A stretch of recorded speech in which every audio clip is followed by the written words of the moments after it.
also on the Scottish Task Force on Green and Sustainable Financial Markets, which is led by Kate Forbes and David Pitt-Watson. And I'm on the Scottish Task Force for, I've just forgotten. Scottish Forum on Natural Capital. And I'm also a member of the Task Force on Nature-related Financial Disclosures.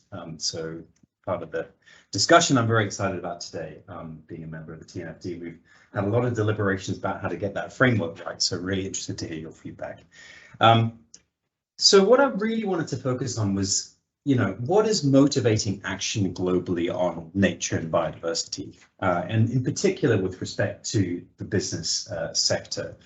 Well, there's a really obvious point I'd like to make, which is climate change and action on climate change has some momentum. Now, we've seen some hiccups with that, I think, more recently, but I can tell you sort of on the global stage, the commitment, the investment, that is still happening on climate change.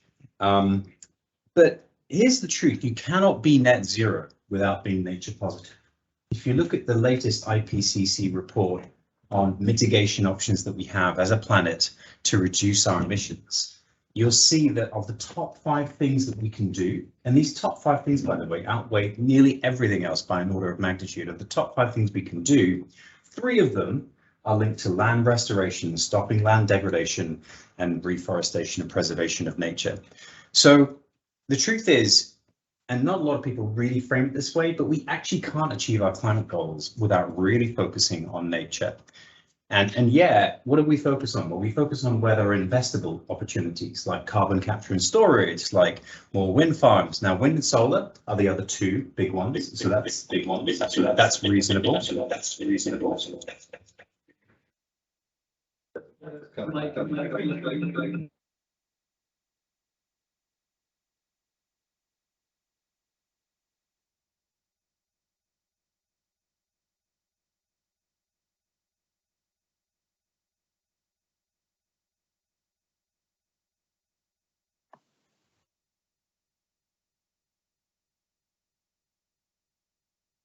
Yes.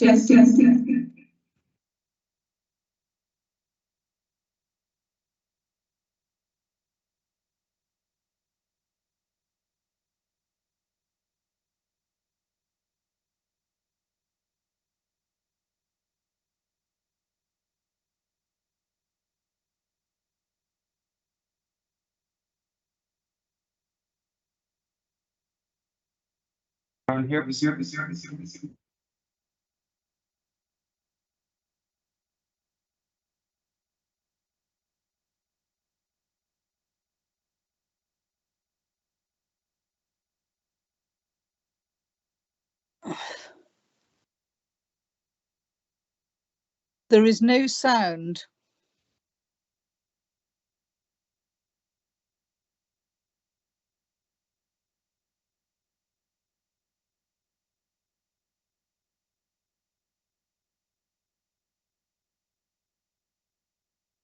Hello, can you hear us?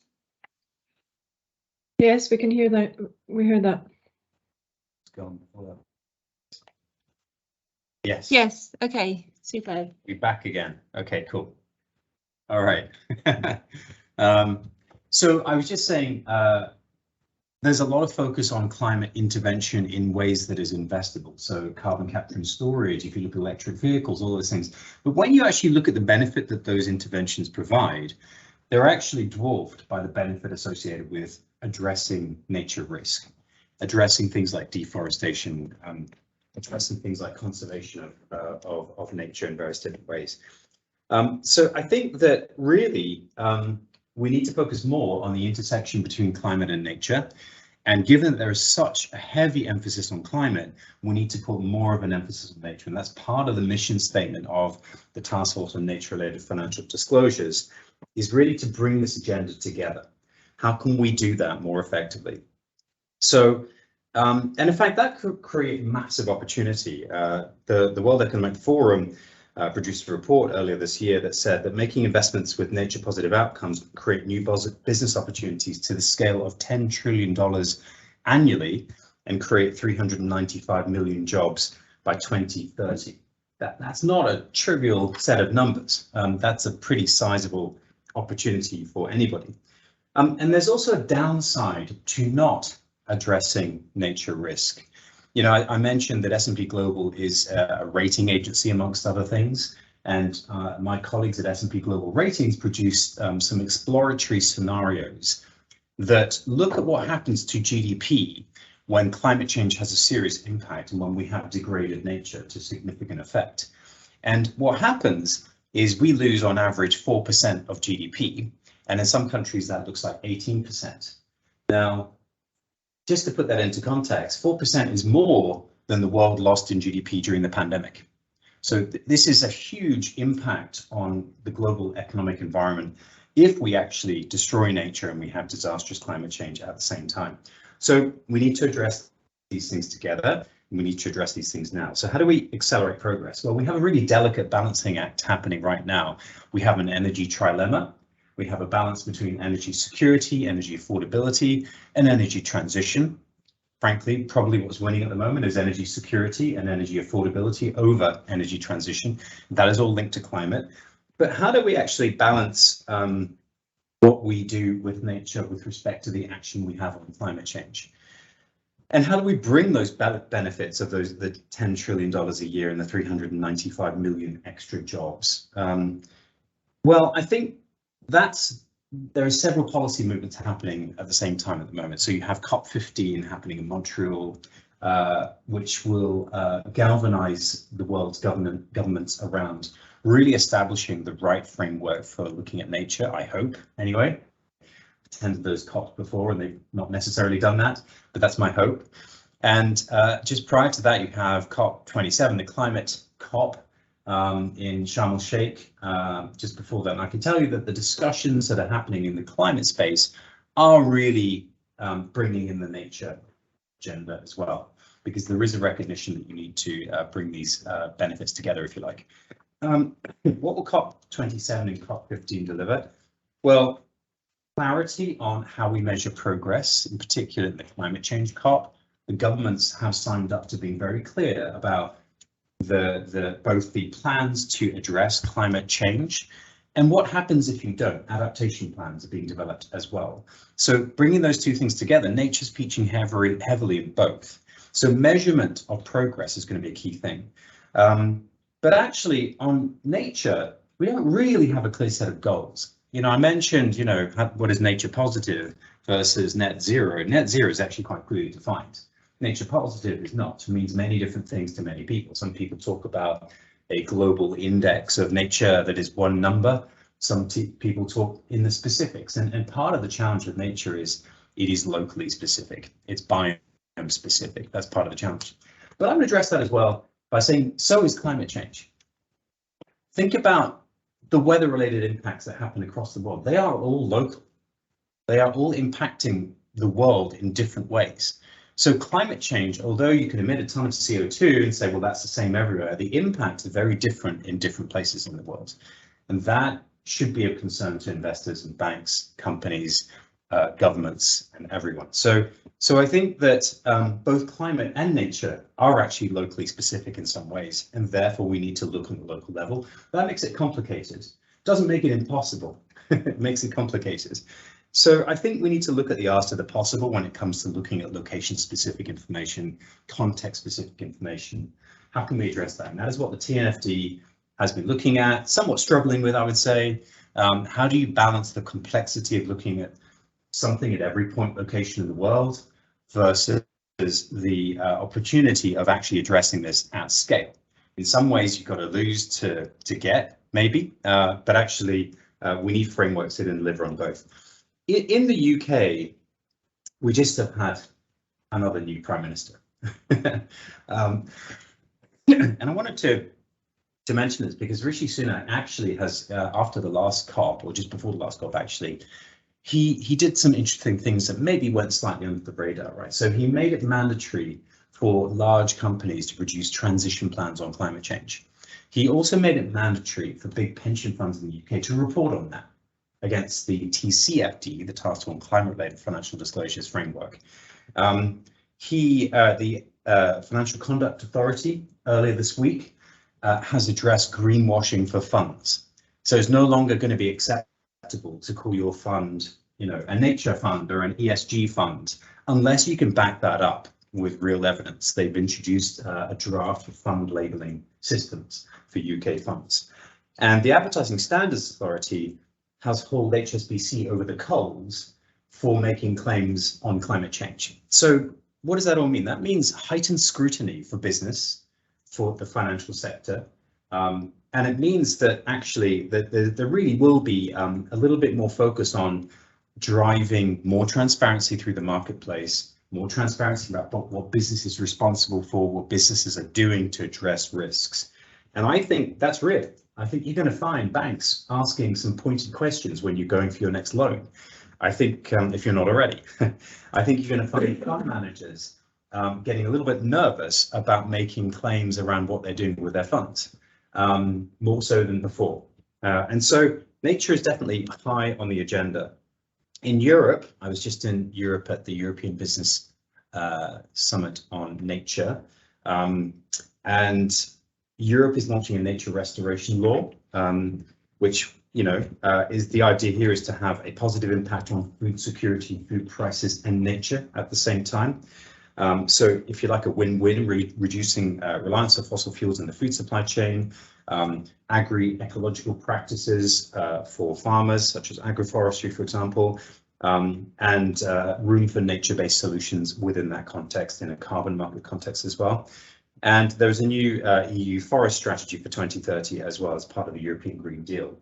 And there are many things happening across the world in similar formats. In Europe, there's another major structural change that's happening, which is that as of next year and the year afterwards, the Corporate Sustainability Reporting Directive will force 50,000 companies, including small companies, to report on sustainability. And part of that, there is an entire section at the moment in that draft regulation around nature and biodiversity. So whatever size of business you are in Europe, as long as you're above a certain threshold, you will be forced to report if you own land in Europe or if you're a business in Europe. So momentum is actually increasing. It's really high. It may not be completely obvious to everybody, but it is there. And that's the momentum on understanding risk and actually what companies are doing about that. So I think risk, it's there. We've seen all the studies that say that if you get rid of all the nature, this is what happens. From a macro perspective, it's a loss of 4% of GDP. Reporting is going to shine a light on that. And I actually think there's an opportunity as well. So the opportunities, frankly, across the board in terms of really examining the intersection of nature and climate and acting on that, not least the preservation of a business model in various different sectors, but also because carbon markets are going to explode and nature should be part of those markets, in my view. And in fact, the UK is consulting at the moment as to whether the woodland and the peatland code should be part of the emissions trading scheme. That's perhaps a little controversial, but I do genuinely think that nature will be part of carbon markets. I can tell you anecdotally, the government of Congo has approached one of the largest US banks and said to them that if you don't provide a way of paying for us to maintain our forests, we will get rid of all of our forests by 2030. So that's the whole of the Congo got. So that's actually a real live discussion. It's not something that's theoretical. That is a discussion that's happening between a global bank and a country. So, and one way to address that is through carbon markets. All governments pretty much have carbon commitments, a commitment to reduce their emissions, and connecting nature in the context of those carbon markets is important. And that's why you've seen the governments of Indonesia and India saying that they will no longer allow for carbon credits to be purchased outside of their countries on their forests and on their nature-based solutions when they're part of carbon markets. So in other words, they're holding on to their carbon and they're holding on to their nature. And they need to hold on to them to achieve their reduction trajectory on climate change, but that is good for nature. And why is that really important? Well, carbon markets are sort of like a one-way investment. You're not expecting a return on investment when you offset. You're doing the offset to achieve a goal and a target. And so actually, it's not about saying, how can I make sure that I get a return on my investment for some preservation of nature? It's about saying, how can nature be a part of the climate goal? And how can we address that in the context of a carbon market? And so that's why I think that's a huge opportunity, because part of the struggle here is making nature investable. That doesn't require that. That just requires nature to be part of carbon markets. And then the final thing I'd say is there's a real opportunity to attract funding. You know, there's a lot of banks, fund managers, various other institutions that are actually really looking at their nature strategy right now. And they're getting pressure put on them to do that. If you look across the world, a lot of the central banks in the world are looking at how nature risk is a threat to financial stability, which is putting pressure on the banks, because if it's a threat to financial stability by getting rid of nature, well, the banks are going to get regulated to address that. And they don't want to be regulated any more than they are. So they're actually looking in quite some depth at how you look at nature, and the Dutch central bank and the French central bank have already done stress tests linked to nature and what happens to those economies when there is massive nature risk. So I would say overall, in summary, there's a lot happening across the world, some of which may be obvious, some of which may not be. There is real risk for businesses. There's going to be a light that shone on that risk increasingly. There will be a heightened requirement for reporting and more transparency on that. And actually that can be an opportunity, because companies that are proactive and provide the right interventions will attract opportunity. They'll attract opportunity by reducing their own risk, by creating more resilient business models, by attracting funding from large fund managers and banks that you know have a mission statement to look at this, and also through carbon markets potentially as well. So I'm excited. All I would say as a final comment is please engage with TNFD. They're running pilot studies. That, you know, this is a really live time. There'll be new versions of the framework coming out at some point soon. And this is a big challenge. It's not easy to do, but you know, we need all the help we can get. So thanks everyone, and great to be here today. Thank you.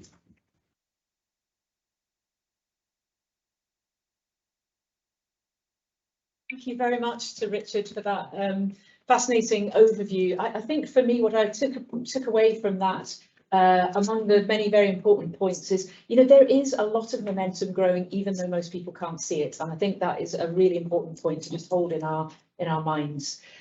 We know that the nature and climate crises are inextricably linked. We know we can't solve one without the other. So yeah, incredibly important to know those things. Now, have we got Phelim